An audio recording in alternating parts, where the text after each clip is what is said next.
मंत्री जी रणवीर गंगवा जी, जिलाध्यक्ष अशोक सैनी जी, पूर्व मंत्री अनूप धानक जी, हमारे जिला उपाध्यक्ष रणधीर सिंह धीरू जी, रवि सैनी जी, हमारे प्रदेश के सचिव सुरेंद्र आर्य जी और हमारे चेयरमैन साहब भी बैठे साथ में। तो मैं राजकुमार जी से आग्रह करूंगा कि आज की पत्रकार वार्ता को शुभारंभ करें। सभी को नमस्कार। संविधान गौरव अभियान भारतीय जनता पार्टी के राष्ट्रीय अध्यक्ष आदरणीय श्री जेपी नड्डा जी ने संगठन के द्वारा पूरे देश भर में संविधान गौरव अभियान, विशेषकर बाबा साहब भीमराव अंबेडकर जी को उनके द्वारा बताए गए रास्ते पे आगे चलने का संकल्प लेकर कार्यकर्ता गांव-गांव जा रहे हैं। उसी के अंतर्गत आज हिसार में मुझे आने का मौका मिला है। साथ में हमारे मंत्री जी, जो हमारे कैबिनेट मंत्री हैं, गंगवा जी, जिलाध्यक्ष हमारे सैनी साहब, सुरेंद्र जी सहित हमारे धानक साहब और सभी पार्टी के पदाधिकारी यहाँ हैं। अभी बातचीत हुई है। बाबा साहब भीमराव अंबेडकर जो हमारे पहले विधि और न्याय मंत्री देश के बने, कांग्रेस के शासनकाल में कभी कांग्रेस ने उनको न्याय देने का काम नहीं किया, उनको सम्मान देने का काम नहीं किया। हमेशा कांग्रेस पार्टी बाबा साहब भीमराव अंबेडकर जी का अपमान करती रही। यही नहीं, 1952 और 1954 में उनको हराने के लिए बहुत सक्रियता के साथ उस समय के प्रधानमंत्री नेहरू जी ने उनको हराने के लिए काम किया। जब बाबा साहब का देहांत हुआ, महापरिनिर्वाण दिवस जब आया, तो बाबा साहब के लिए दिल्ली में कोई भी स्थान उनके अंतिम संस्कार के लिए, जहां उनका अंतिम संस्कार कर दिया जाए, एक स्मारक बन जाए, ये कांग्रेस पार्टी ने नहीं किया। इससे बड़ा अपमान मैं समझता हूं कि कोई नहीं हो सकता। आज उन परिस्थितियों में बाबा साहब के पार्थिव शरीर को मुंबई भेजा गया और मुंबई में जब सरकारी जहाज से नहीं भेजा गया और बाद में जब जहाज का किराया आया तो उनकी धर्म पत्नी को कांग्रेस पार्टी की सरकार ने वो किराया देने के लिए थमा दिया। 1947 के बाद और जब इंदिरा गांधी जी उत्तर प्रदेश में चुनाव हारी, कोर्ट ने निर्णय किया, मतगणना में फर्जीपना किया गया था, न्यायालय ने निर्णय किया उस समय, तो न्यायालय के निर्णय के खिलाफ, न्यायालय का निर्णय का अर्थ होता है कि बाबा साहब भीमराव अंबेडकर जी ने जो संविधान बनाया, संविधान के खिलाफ जाकर इंदिरा जी ने हाईकोर्ट के निर्णय को मानने की बजाय, न मानने की बजाय, और आपातकाल 1975 में लगाया, केवल अपनी सरकार बनाए रखने के लिए। तो लगातार कांग्रेस पार्टी ने बाबा साहब का हमेशा अपमान किया। बाबा साहब जहां पढ़े, बाबा साहब ने जहां दीक्षा ली, बाबा साहब ने जहां शिक्षा ग्रहण की, बाबा साहब का जहां जन्म हुआ, कभी बाबा साहब के लिए कोई स्मारक नहीं बनाया। वो देश के यशस्वी प्रधानमंत्री आदरणीय श्री नरेंद्र मोदी जी ने पंचतीर्थ बनाकर आज पूरे देश में और दुनिया में बाबा साहब भीमराव अंबेडकर को सम्मान देने का काम किया है। कांग्रेस पार्टी ने अपने शासनकाल में कभी बाबा साहब भीमराव अंबेडकर जी को भारत रत्न देने का काम नहीं किया। जब भाजपा समर्थित सरकार केंद्र में थी, तब बाबा साहब भीमराव अंबेडकर जी को भारत रत्न मिला। आज कांग्रेस पार्टी के लोग जो निरंतर अपमान करते चले आ रहे हैं बाबा साहब का, चुनाव से पहले, पार्लियामेंट के चुनाव से पहले भी, 2024 के लोकसभा के चुनाव से पहले भी पूरे देश में भ्रम फैलाया गया कि संविधान खतरे में है, भाजपा का प्रचंड बहुमत आया तो संविधान बदल देंगे, आरक्षण खत्म कर देंगे, और वहीं राहुल गांधी विदेश में जाकर आरक्षण खत्म करने की चर्चा करते हैं। यह चरित्र कांग्रेस का हमेशा रहा है। उन्होंने केवल नारे लगाए हैं, गरीबी हटाने के नारे लगाए, लेकिन गरीबी हटाने के बारे में कभी प्रयास नहीं किया। और पार्लियामेंट के अंदर मैं तो कहता हूं कि यह बेशर्मी की पराकाष्ठा है कांग्रेस पार्टी के द्वारा और उनके साथ में जो दल खड़े हुए हैं उनके द्वारा भी पराकाष्ठा है बेशर्मी की कि देश की आजादी के बाद जो भी चुनाव हुए उन चुनाव में, मैं पत्रकार मित्र आप सब यहां बैठे हैं, एक किसी चुनाव में कोई चित्र बता दें जब बाबा साहब अंबेडकर के बनाए हुए संविधान की प्रति लेकर कभी पार्लियामेंट में शपथ ली हो। 2024 में ही आपको याद आई कि संविधान की रक्षा करनी है, और 2024 में हाथ में किताब लेकर बाबा साहब, जो हमारा संविधान है, जो हमारा एक तरह से गीता, पवित्र गीता और रामायण जैसा ग्रंथ है जो देश को चलाने का काम करता है संविधान, उसको ऐसे लेके खड़े हैं। उससे पहले कभी आपको नजर नहीं आए होंगे। संविधान की धज्जियां उड़ाने का हमेशा कांग्रेस पार्टी ने काम किया। उनके एलाइज जो आपातकाल के समय जब देश के सब नेता जेल में थे, तो जो कांग्रेस पार्टी के आज एलाइज है, उनके सहयोगी दल है, उनके भी नेता सब जेल में थे, आज वो कांग्रेस पार्टी के साथ खड़े हैं। तो आज मैं इसी संबंध में आज हिसार मेरा आना हुआ है। देश के यशस्वी प्रधानमंत्री आदरणीय श्री नरेंद्र मोदी जी के नेतृत्व में देश के गृह मंत्री, और मैं तो उनको नए भारत का लौह पुरुष भी कहता हूं, कि धारा 370 हटाकर आज कश्मीर के लोगों को भी न्याय देने का काम किया है। आज कश्मीर के लोगों को आरक्षण भी मिल रहा है, आज वहां पर हमारी महिलाओं का भी आरक्षण मिल रहा है, आज एससी ओबीसी को भी आरक्षण मिल रहा है। तो इस प्रकार मंडल आयोग भी आपको याद होगा, मंडल आयोग की भी सिफारिशें इन्होंने कभी नहीं मानी थी। तो कश्मीर में कश्मीर आज दिखता है भारत का अभिन्न अंग। नारी सशक्तिकरण के लिए 33% का आरक्षण माननीय मोदी जी ने देने का काम किया। यही तो बाबा साहब भीमराव अंबेडकर का संविधान कहता है कि देश के लोगों को, देश के वंचित, शोषित, पीड़ित, जो पिछड़ गए हैं, उनको आगे बढ़ाने का हम काम करें। आज बड़ी प्रसन्नता होती है कि देश के सबसे बड़े दायित्व पर महामहिम राष्ट्रपति के रूप में आज आदिवासी बहन श्रीमती द्रौपदी मुर्मू जी आज राष्ट्रपति के पद पर बैठी हैं, जो बाबा साहब भीमराव अंबेडकर का जो संविधान है। इससे पहले भी कोविंद साहब हमारे जो अनुसूचित जाति समाज से आते थे वो बैठे, और डॉक्टर अब्दुल कलाम भी बैठे, तो वो भी बैठे। तो जो संविधान में जो बाबा साहब ने कहा, लिखा, उसको आगे बढ़ाने का काम आज देश के यशस्वी प्रधानमंत्री आदरणीय श्री नरेंद्र मोदी जी कर रहे हैं, देश में हमारी सरकारें कर रही हैं। और आज हरियाणा में भी जो डीएससी समाज की मांग थी, उनकी भी मांग को पूरा करने के बाद हरियाणा के चुनाव में भी सबसे पहला काम नौजवानों को नौकरी और डीएससी को जो उनका अधिकार था वो देने का काम हमारी सरकार ने किया है। तो संविधान गौरव अभियान पूरे देश भर में चल रहा है, गांव-गांव हमारे सभी कार्यकर्ता जा रहे हैं। बाबा साहब भीमराव अंबेडकर और उनके बताए रास्ते पर चलने का संकल्प, और 2047 में भारत विकसित बन सके, इसके लिए देश के प्रधानमंत्री आदरणीय मोदी जी ने जो संकल्प लिया है, उसके लिए सब हम लोग मिलकर संकल्पित हैं और उसके लिए काम कर रहे हैं। 4 साल तो पीछे का वाक्य आया था, गृह मंत्री का जो बयान आया था बाबा साहब भीमराव अम्बेडकर को लेकर के, उस पर क्या करें? देखिए, उसको तोड़ मरोड़ के प्रस्तुत किया गया। संसद का लाइव प्रसारण था, थोड़ा बड़ा नहीं जा सकता, उसको लाइव प्रसारण था, सबने देखा है। अब देखिए, उसके बारे में बहुत सारी चर्चा हो चुकी है। नहीं, वो अब मैं उस चर्चा को बहुत आज भी चर्चा हो रही है संविधान के बारे में, तो बाबा साहब के बारे में तो ये सवाल उठता है इसके बारे में। हाँ, सवाल देखिए, आप लोग सवाल उठाएंगे निश्चित रूप से, लेकिन कांग्रेस ने हमेशा भ्रम फैलाने का काम किया। पहले 3 कृषि कानून के बारे में भ्रम फैलाया, अभी कभी कोई तोड़ मरोड़ के शुरू कर दिया। तो ये तो कांग्रेस पार्टी के डीएनए में है, जब भी उनको मौका लगता है वो भ्रम फैलाते हैं। 3 कृषि एमपी साहब वो लाइव प्रसारण था, दुनिया ने ठीक है जी, आगे बढ़ो। हाँ, तो यही था ना कि ये आज कह रहे हैं, लेकिन उन्होंने जो संविधान बना उसकी धज्जियां उड़ाई उन्होंने, वही तो उन्होंने कहा था। तीसरी बार सरकार बनी है, अभी भाजपा को याद जो संविधान की और बाबा साहब की क्यों आई? क्योंकि तीसरी बार योजना में सरकार है। सरकार पीछे इस तरह की कोई कार्यक्रम मैंने आपसे अभी स्मरण कराया है। भारतीय जनता पार्टी की सरकार, देश के प्रधानमंत्री आदरणीय श्री नरेंद्र मोदी जी ने बाबा साहब के पंचतीर्थ बनाने का काम किया। लंदन में भी वो मकान खरीदा गया, वहां भी हमने स्मारक बनाने का काम हमारी सरकार ने किया। लंबे समय से बाबा साहब भीमराव अंबेडकर के बताए रास्ते पर और संविधान की रक्षा करने का काम भारतीय जनता पार्टी की सरकार और देश के प्रधानमंत्री आदरणीय मोदी जी कर रहे हैं। और जहां भी भाजपा शासित हमारी सरकारें हैं प्रदेशों में भी, वहां भी संविधान और बाबा साहब ने जो बताया है, जो मार्ग दिखाया है, उस पर चलने का काम भाजपा सरकार कर रही है। दो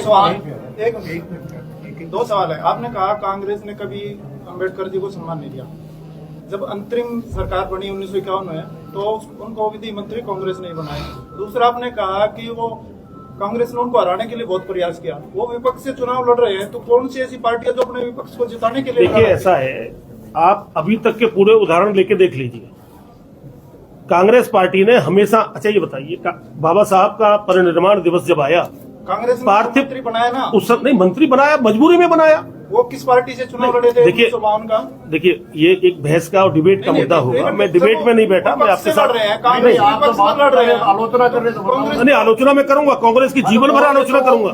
कांग्रेस के पाप, जितने कांग्रेस ने पाप किए हैं इस देश के अंदर, उनकी आलोचना जब तक जिंदा रहेंगे तब तक करेंगे। ठीक बात है, उनके पापों को भी गिनाएंगे। मंत्री जी ऐसा आप नहीं है। नहीं आते ना, आप ये बताइए, तो विपक्ष देखिए, से कोई चुनाव लड़ रहा है तो उसको क्यों जिताएगी भाई कांग्रेस? नहीं, क्यों नहीं बाबा साहब का अपमान? अरे उनको निर्विरोध भेजते ना।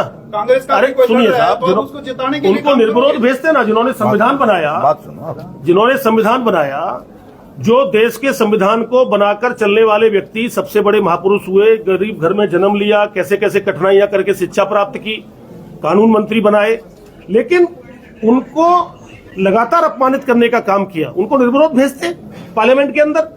चुनाव में हराने का षड्यंत्र करने की आवश्यकता क्या थी? क्यों बेचे? जो उन्होंने तो उसी टाइम धारा 370 का विरोध किया था। उन्होंने पेश भी नहीं की पार्लियामेंट के अंदर। अभी आपने एक बात कही कि उनको अंतिम संस्कार के लिए जगह नहीं दी गई, और थोड़ा दिन पहले ये वाकया अभी भी सामने आ चुका है। आप मनमोहन सिंह जी की तुलना बाबा साहब भीमराव अंबेडकर से कभी जीवन में नहीं कर पूरा सकते। प्रधानमंत्री कर रहे हैं जी। मैं बाबा साहब अंबेडकर की बात कर रहा हूँ। मैं मनमोहन सिंह जी के बारे में सरकार निर्णय लेगी, अच्छा निर्णय लेगी, लेकिन बाबा साहब भीमराव अंबेडकर के परिनिर्वाण दिवस पर उनको स्थान नहीं दिया गया। दिल्ली के अंदर उनको स्थान नहीं दिया गया। उनको हवाई जहाज से मुंबई भेजा गया, उसका भी किराया मांग लिया गया। इससे ज्यादा अपमान बाबा साहब का क्या हो सकता है? सर, मोहन पड़ोली जी के खिलाफ दीपेंद्र हुड्डा ये कहते हैं नैतिकता के आधार पर इनको इस्तीफा दे देना चाहिए मोहन पड़ोली जी। नहीं तो उनके खिलाफ एक जो किसान आंदोलन पे हैं, उन्होंने कहा कि किससे हम पूछ करेंगे, तो किसानों का एमएसपी की जो मांग को लेकर क्या? देखिए, मैं दो बातें कहना चाहूंगा। दीपेंद्र हुड्डा जी, मुझे लगता है अभी तक डिप्रेशन से बाहर नहीं आए। उनको रात भर सपने आते थे कि मैं मुख्यमंत्री बनूंगा। बापू बेटे दोनों को सपने आते थे। अब वो सपने उनके धराशायी हो गए, क्योंकि हरियाणा की जनता ने प्रचंड बहुमत से भाजपा की सरकार बनाई। दूसरा, वो किसानों के लिए बात कर रहे हैं कूच करने की। कांग्रेस में दीपेंद्र हुड्डा जी से मैं प्रश्न करना चाहता हूं आपके माध्यम से, कि वो ये बताएं कि देश की आजादी के बाद कांग्रेस की सरकार इतने लंबे समय तक रही, उन्होंने कौन से 3 ऐसे काम किए किसानों के हित में कांग्रेस पार्टी, वो गिना दे। और इसके लिए मैं उनके पार्टी के जो बड़े नेता हैं, राहुल गांधी जी, किसानों के मुद्दे पर, मैं किसान मोर्चे का, बीजेपी का राष्ट्रीय अध्यक्ष होने के नाते, एक सांसद होने के नाते भी मैं उनको चुनौती देता हूं, एक खुली डिबेट करें। कांग्रेस पार्टी के सब नेता बैठें और हम जो लोग एक छोटे से कार्यकर्ता हम बैठेंगे, एक खुली डिबेट पूरे देश की जनता आप लोगों के माध्यम से देखे। दीपेंद्र जी, आपने और आपकी सरकार ने केवल पर्ची और खर्ची, भ्रष्टाचार, गुंडई यही किया है, और उसी का परिणाम है कि आज प्रचंड बहुमत से भाजपा की सरकार आई है और सैनी साहब मुख्यमंत्री बने हैं। जहां तक बड़ौली जी का विषय है, उनके ऊपर आरोप, किसी के ऊपर भी आरोप प्रत्यारोप करना, वो एक अलग विषय है। उसकी जांच हो, जांच में जो सच्चाई होगी सामने आती है। राजकुमार जी, वो बात आपकी ठीक है, लेकिन पिछले कई महीनों से किसान, आप राष्ट्रीय मोर्चा के अध्यक्ष हैं, सरकार आपकी है केंद्र में, किसान बैठे हैं, बातचीत खुद करना चाहते हैं किसान, लेकिन सरकार कदम नहीं बढ़ा रही। इस पर आप क्या कहते हैं? देखिए, माननीय उच्चतम न्यायालय ने एक कमेटी बनाई थी और उसमें किसानों को भी जोड़ा था, किसान के प्रतिनिधि भी उसमें जोड़े गए, बिल्कुल सही है। सुझाव भी मांगे गए, लेकिन आज तक किसान नेताओं ने आज तक कोई भी सुझाव माननीय सुप्रीम कोर्ट के आगे नहीं दिया है। और मैं बड़ा स्पष्ट रूप से आपसे कहना चाहता हूं, अभी मैं अपने साथियों के साथ भी चर्चा कर रहा था, एमएसपी लगातार आप देख रहे होंगे बढ़ रही है, निरंतर एमएसपी बढ़ रही है, हर फसल की एमएसपी बढ़ रही है, जितनी भी फसलें हैं। अभी हमारी हरियाणा की सरकार ने तो सभी फसलों पर एमएसपी देने की बात की। देश का पहला प्रदेश है जो किसानों के लिए सबसे पहले आगे आया है। मैं धन्यवाद देना चाहता हूं लाइट सिंह सैनी की। और वहीं मैं ये भी कहना चाहता हूं साहब, ये जो कानून की बात करती है, मैं बहुत जिम्मेदारी के साथ कह रहा हूं। मैं किसान परिवार से भी आता हूं, किसान का बेटा भी हूं और अपनी पार्टी के मोर्चे का अध्यक्ष भी हूं। कांग्रेस पार्टी का 60 वर्ष से अधिक तक शासन रहा। कांग्रेस पार्टी ने इतने लंबे समय तक एमएसपी को कानूनी दर्जा देने की बात क्यों नहीं की, क्यों नहीं पटल पे लाए? इतनी बार आपको मौका मिला। इसका अर्थ यह है कि कहीं न कहीं ऐसी स्थितियां होंगी कि कानून का दर्जा देने पर व्यापक बहस की आवश्यकता है। उसका मैं एक उदाहरण भी देना चाहता हूं साहब। उदाहरण मैं यह देना चाहता हूं कि उत्तर प्रदेश में कांग्रेस की सरकार थी एक समय पर, केंद्र में इंदिरा गांधी जी प्रधानमंत्री थी, और गेहूं जो था वो लेवी हमारे यहां उत्तर प्रदेश में बोलते हैं, मंडी में जो जाता है, जो खरीद क्रय केंद्र होते हैं उनको हमारे यहां लेवी बोलते हैं। तो लेवी पर किसान अपना गेहूं नहीं ले जा रहा था, वो बाजार में बेच रहा था। और वो इसलिए बेच रहा था कि उदाहरण के लिए कि गेहूं का मूल्य सरकार ने तय किया 600 और बाजार में मिल रहा था 800। तो किसान गेहूं को कहां ले जाए? तो किसान ने कहा भाई हम सरकारी क्रय केंद्रों पर गेहूं नहीं ले जाएंगे, हम तो मार्केट में ले जाएंगे। मार्केट में हमको 600 की जगह 800 मिल रहे हैं, 200 रुपए कुंटल हमको ज्यादा मिल रहा है। तो किसान लेवी पर गया नहीं, मार्केट में ले गया, और जैसे ही मार्केट में ले गया कांग्रेस की सरकार ने जबरदस्ती किसानों के खिलाफ एफआईआर कराई। किसानों के जबरदस्ती गेहूं लाने के लिए पुलिस और प्रशासन की टीमें लगी, उस पर आंदोलन हुआ, और देश के पूर्व प्रधानमंत्री भारत रत्न श्री अटल बिहारी वाजपेयी जी ने उस पर आंदोलन किया, और उस समय वो लेवी आंदोलन कहलाया, और माननीय अटल जी जेल गए। तो ये एक बड़ा डिबेट का मुद्दा है। मैं तो चाहूंगा इस पर कानून बने न बने क्या हो, मैं बहुत ईमानदारी से ये बात किसान होने के नाते भी रखना चाहता हूं। किसान के हित के लिए जो मोदी जी की सरकार ने और उससे पहले माननीय अटल जी की सरकार ने जो काम किए हैं, केसीसी कार्ड माननीय अटल जी ने दिया, फसल बीमा माननीय अटल जी ने दी, किसानों को साहूकारों से मुक्त कराने का काम माननीय अटल बिहारी वाजपेयी जी ने किया। नहीं तो साहूकार के चंगुल में किसान रहता था। पहली बार बैंक से कम पैसे पे, कम ब्याज पे लोन मिलना शुरू हुआ। आज फसल बीमा में माननीय प्रधानमंत्री मोदी जी ने पशुपालन भी जोड़ा है, और आपके मछली पालन भी जोड़ा है। पीएम किसान सम्मान निधि भी माननीय प्रधानमंत्री जी दे रहे हैं। किसान अन्नदाता ऊर्जादाता बने, इसके लिए भी सरकार योजना चला रही है। ड्रिप इरिगेशन भी देने का काम कर रही है। जो डीएपी यूरिया दिया जाता है उस पर आज भी 50% सब्सिडी देने का काम सरकार कर रही है। सरकार एग्रीकल्चर इंफ्रास्ट्रक्चर के लिए 10 लाख करोड़ तक और सारी जो भी सुझाव जा रहे हैं उन पर काम करने का काम कर रहे हैं। हम लोग भी सुझाव देते हैं, उसको माननीय प्रधानमंत्री जी बहुत गंभीरता से लेते हैं। किसानों के हित के लिए मैं समझता हूं कि आज तक के इतिहास में जो काम भाजपा की सरकार में माननीय अटल जी ने किया और जो काम अभी मोदी जी कर रहे हैं, मैं चुनौती देता हूं कांग्रेस पार्टी और उनके नेताओं को।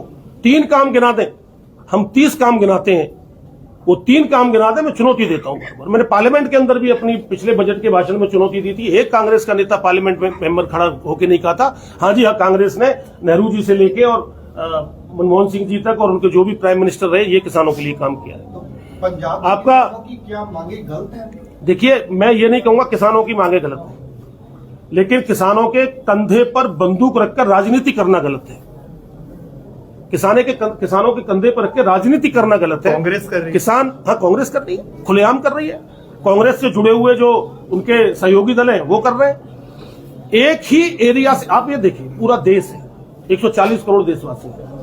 पंजाब के एक पर्टिकुलर एरिया से ही किसान आंदोलन प्रारंभ क्यों होता है, ये भी चर्चा की बात है, ये भी इस पर भी डिबेट होनी चाहिए। मैं कह रहा हूं, पंजाब के किसान हो चाहे देश के किसान हो, उनकी जायज मांगे हैं, उनको मानना चाहिए। निश्चित रूप से सरकार उसके लिए कटिबद्ध है, प्रतिबद्ध है। माननीय उच्चतम न्यायालय, माननीय सुप्रीम कोर्ट ने जो निर्णय किए हैं उसमें सरकार बात भी करना चाहती है, उनके लिए दरवाजे आज भी खुले हुए हैं। लेकिन जिसे राजनीति ही करनी है उसके लिए क्या कर सकते हैं? फिर दिक्कत कहाँ है एमएसपी लागू करने में? कहाँ? मैंने आपसे कहा ये एक डिबेट का विषय है। एमएसपी है साहब, ये भ्रम कांग्रेस पार्टी ने, तरफ से भी कोई अप्रोच हुई एमएसपी लागू करने की? आप नहीं, अभी हमारे शिवराज सिंह जी, हमारे जो कृषि मंत्री हैं, उन्होंने मीडिया में कहा, प्रेस में कहा, किसानों का स्वागत है, वो आए, बातचीत करें, अपने सुझाव दें, उन सुझावों पर चर्चा करेंगे, किसान के हित में जो होगा करेंगे। एमएसपी पर भ्रम फैला रहे हैं। एमएसपी दे रहे हैं जी, 1.5 गुनी दे रहे हैं, 2 गुनी दे रहे हैं। आप पर्टिकुलर 2014 से लेके 2024-25 चल रही है, ये आप देख लीजिए एवरेज एमएसपी के बढ़ाने का, और उससे पहले कांग्रेस की सरकार को एवरेज निकाल लीजिए कि एमएसपी सबसे ज्यादा देने का काम किसने किया है। माननीय मोदी जी की सरकार ने किया। क्या सर बीजेपी बड़ा दिल करके क्या किसानों से बातचीत करेगी? क्या उनको टेबल पर बुलाएगी जिस तरीके से पहले बातचीत हुई? और क्या एमएसपी को लेकर के कोई निर्णय लेगी या सिर्फ बातें ही चलेंगी? भाजपा कभी बातें नहीं करती, काम करती है। भाजपा की सरकार हमेशा काम करती है, निर्णायक काम करती है। किसानों का स्वागत हमेशा हमने किया है, हमारी सरकार ने किया है। उनके लिए पलक और पावड़े बिछाकर हमारी सरकार हमेशा तत्पर रही है। किसान जब भी बात करना चाहें उनके लिए खुली वो है, वो आए, बातचीत करें, अपने विषय रखें, अपने जो सुझाव है वो भी दें। मैं मानता हूं कि देश के प्रधानमंत्री श्री नरेंद्र मोदी जी किसान के लिए, अन्नदाता के लिए, उनसे बड़ा शुभचिंतक, उनसे बड़ा हितचिंतक आज तक भारत की राजनीति में कोई नहीं। सर, कांग्रेस तो ये भी कहती है कि जब बंसीलाल की सरकार थी तो बनस्पति चावल 6100 रुपए के दर से खरीदा जाता था, लेकिन जब बीजेपी आई तो उसको 4200 रुपए के हिसाब से खरीदा जाता है स्टेट में। तो जिसकी वजह से कहीं ना कहीं पिछड़ा है और यही चावल बाहर इंपोर्ट भी किया जाता है, एक्सपोर्ट भी किया जाता है। इसको लेकर आप क्या कहते हैं? देखिए, वो एक्सपोर्ट और इंपोर्ट की अपनी अलग नीतियां हैं, अलग स्टेप्स हैं जो सरकार समय समय पे इंपोर्ट भी ज्यादा करती है, कभी इंपोर्ट पर रोक भी लगाती है। हमारी सरकार, मोदी जी की सरकार, किसानों के हित में ही निर्णय लेती है। मोहनलाल बडोली जी पर जो आरोप लग रहे हैं, क्या लग रहा है, क्या कोई राजनीतिक षड्यंत्र है या कुछ ऐसा कुछ है, क्या मामला? देखिए, मैं व्यक्तिगत जो आरोप उन पर लगाए गए हैं, मैंने कहीं न कहीं विपक्ष की एक हताशा भी हो सकती है। अब आरोप लगाए हैं, उसमें FIR शायद हुई है, तो उसमें अब जांच का विषय है। अब उस पर मैं बहुत ज्यादा टिप्पणी नहीं करना चाहूँगा। कांग्रेस ये भी कह रही है कि कई लाख करोड़ का कर्ज जो है भारतीय जनता पार्टी ऑलरेडी देश पर करवा चुकी है और ऐसे हालात दूर नहीं जब बांग्लादेश जैसे हालात भारत देश के अंदर। एक्चुअली में कांग्रेस के जो हालात है अंदर के, वो बांग्लादेश जैसे हो गए। उनको सूझता नहीं है, क्या हम कहें, हताशा निराशा में इतने डूब गए हैं, उनको पता ही नहीं है क्या हम बोल रहे हैं, क्या हम नहीं बोल रहे हैं। उनका नेता रोज बयान बदलता है, राहुल गांधी, शहजादा कांग्रेस पार्टी का, उसको सूझते ही नहीं है मैं क्या बोलता हूँ क्या नहीं बोलता हूँ।